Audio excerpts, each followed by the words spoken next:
Hey gorehounds, it's MurderNurse and welcome to the first installment of MurderNurse Talks music. This is probably one of the weirdest and most intricate ideas I've ever had for vlogs. It sounded basic in my head, but ended up being very, very different from what I imagined it was going to be. I thought this was going to be easy, but nope, never easy when it comes to me. So pretty much, MurderNurse Talks music is going to be a series of videos separated, talking about different things such as maintaining a band, joining a band, any advice that I can give you guys, how I got started, and how local Demise is doing and how I got into that. So this is one of the first vlogs that I actually had to script, so if you see me glancing down at my lap, that's not me checking out my huge cock, that's me checking my script. And not to say the words are scripted, I just don't want to leave anything out. So first off, let me just say, I'm not in my bedroom filming in horrible lighting anymore, and the lighting isn't the best, I'll give it that, but I'm definitely digging having a den that I can use as a recording room and set up my own lighting and actually film with my HD camera, so I'm really excited about that, and I think this series was a great way to start that off. And also I have baby cat, I think she's off camera, but she's chilling with me, so hopefully she stays docile and lying peacefully like that, but if she doesn't, I apologize for any mischievousness that occurs from that. So anyway, welcome to MurderNurse Talks music. In this video, I'm going to tell you guys about how my band history and music history and how I got into local Demise. I've been doing music since I can remember. I hate saying that. I feel like everybody says that, like, oh, I've been doing this since, I can't even remember, since I popped out of the womb. But really, I got started into music very early. My dad's side of the family specifically is a very music-oriented family, and there's just musicians all over the place, and not even just musicians, artists and dancers and athletes, you know, all over the place. And especially my dad, I have to thank for my interest in music and starting music early, because he was always introducing me to instruments like guitar and piano, and always playing music, always, you know, playing and singing with me. I think my earliest memories of singing would be doing choir, I believe. I used to go to Catholic school and I did choir. I was in a few talent shows, and I've done Battle of the Bands. And in high school I was also in choir class. Sorry guys. Choir class and chorale. Chorale was an audition-only choir, and I was alternating between soprano 1 and 2. Still have no idea what I am, but let's just go with soprano 2. It sounds safe. Soprano 1 hurts sometimes. But yeah, so I did all those choir and chorale concerts and such. I think I started trying to form bands and joining bands in middle school. I may be wrong on that, but I feel it was towards the end of middle school or during that middle school area.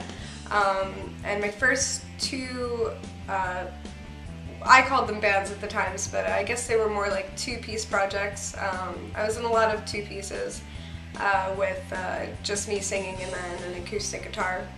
And my friend and I did that. We did Battle of the Bands with that. A while later, we renamed ourselves, but we continued to do the same thing. We did a few covers and wrote a lot of our own stuff, so that was how I started writing music, as opposed to, I actually used to be big into poetry, so that's where writing lyrics really came from. I mean, it's pretty much the same thing in my mind. And it was also like a good outlet, because I think from when I was 12 or 13 on, I was struggling with depression. So I always saw writing stories, poems, lyrics, and doing music as an outlet to get through my depression. And then I joined a few other bands. I don't want to name drop, so I'm trying to avoid that. I like to think we're all on good terms, and I wish my old bands, you know, nothing but the best, but definitely try not to name drop, especially since some of these bands don't even play together anymore and they're off doing their own thing. Some of them don't even do music anymore, which surprises me. But I joined my first full set band as the vocalist, and that was exciting. But that one fell through, and I followed one of the bandmates to another band where I was actually backup or second vocalist, and it was more like a screamo band, so our screamer was like the lead vocalist, and I just sort of backed him up with very symphonic metal kind of sounds. Altogether, I'd say the genres that I'm used to, I was in acoustic, two pieces like I said, but I definitely was in a lot of like metal, metalcore, symphonic metal type bands, and my voice really developed around that. And I think the last band that I was in that fell through just wasn't the best mix of people for me. I was also the lead singer for that, but I feel like they were too in a rush to get out there, and it just really didn't work out. They were in my genre, but it just didn't work out. So Local Demise, I think, is my 6th or 7th band. Oh, I almost forgot. Before Local Demise, I was actually in another two-piece. And I'm gonna name drop this one because there's no hiding it from you, because I've already like posted it everywhere, and it was the most recent project I was in. But I was doing Fight the Friend Zone with Scott Jund, and that was a lot of fun. That was totally different from anything I've ever done.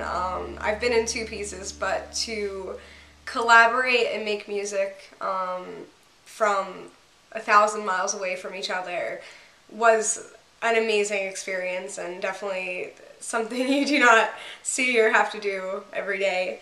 So that was a really good experience for me. I really enjoyed it, and even though that fell through, I got a lot out of it. It really helped set that fire back in my heart after being so discouraged after the band that came before that, to do music again, and how much I loved it. So Local Demise is my current band, and I just want to tell you guys how I got into Local Demise, and I think it's kind of a funny story. Jean Killjoy, my best friend, I talk about her all the time. She's been in my vlogs. We just did each other's hard makeup, and it was a few months ago, I think last year. During the winter, maybe around December, maybe a little before. We'd gotten really drunk. Actually, you know what? I don't think I can say she was drunk. I think I was drunk. I was definitely drunk, but we were sitting in her car outside of my house and just having one of our heart-to-hearts, especially, you know, when you're intoxicated, you know, you just want to spill your heart out and like, oh man, you know how I feel, bro. So we got into talking about like our dreams and what we wanted to pursue in life, and I told her, you know, I've always wanted to pursue music, and that I had gotten into modeling and burlesque and any kind of performing or artsy kind of thing that I could be involved into. Got into that as kind of a temporary solution to that I wanted to be a performer, but it just wasn't working out at the moment. So I was kind of like bawling on her, just spilling my guts out, my heart guts out to her about, you know, how bad I just want to be in a band, I just want to be a lead vocalist, I just want to sing, I just want to be on stage and perform, I want to write lyrics, I want people to sing my lyrics, I want my lyrics and songs to save people's lives, help them through hard times, help them feel like they're not the only one feeling a certain way, and also, you know, just some good damn music to listen to. So, and I had told her that I had posted on Craigslist before looking for a band, and that didn't really go anywhere, so I got really discouraged about that. At the same time, she's saying, you know, well, I've always wanted to be a wrestling diva, and that's always been my dream, but, you know, it's just so unobtainable, like, how do you even do that? And, you know, so we're pretty much just saying, this is what we want to do with the rest of our lives, but how do we do it? And I feel so discouraged, and I'm not sure, you know, we had all these doubts and fears about it. And eventually the conversation got to a point of us just saying, you could do it. You could do it. I mean, like, you could do it. Just go do it. And I was like, you know what, Shane? I'm gonna do it. I'm gonna go post on Craigslist right now. I'm gonna go in my house and post an ad on Craigslist, and I'm gonna do it. And I'm gonna join a band, and I'm gonna be a lead singer, and I'm gonna follow my dreams. And, you know, fuck what people say. I'm gonna do what I wanna do. I'm dying. But yeah. So that conversation. I will never ever forget that night. As silly as it was, as intoxicated as I was, that night is probably one of the most important turning points in my life that has ever happened to me. That my best friend was sitting there, you know, telling me, go for it, you know, follow your dreams, and I was saying the same thing to her. And I did what I promised. I went inside my room, I hopped on Craigslist, and I posted an ad saying that I was a female lead vocalist looking for a band. And I had a few emails, actually a bunch of emails. Some were for bar bands, like cover bands, some were for screamo bands, some were for metal bands, some were for little garage bands and stuff.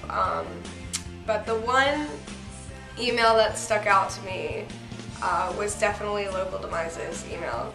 And I was so confused when they even bothered to email me, because I had set up, I posted my photos, I posted my background in music, what my voice sounded like, what I did, and I never mentioned anything about doing punk or being able to do punk or having any kind of a punk background.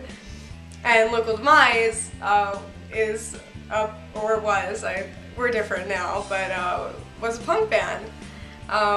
Or it definitely drew from punk roots, I'll give them that. And I was just so confused. I was like, I can't believe this band is coming to me. You know, I thought I was just way out of there, you know, I'm way out in left field over here. Totally not what they want, totally not what they need.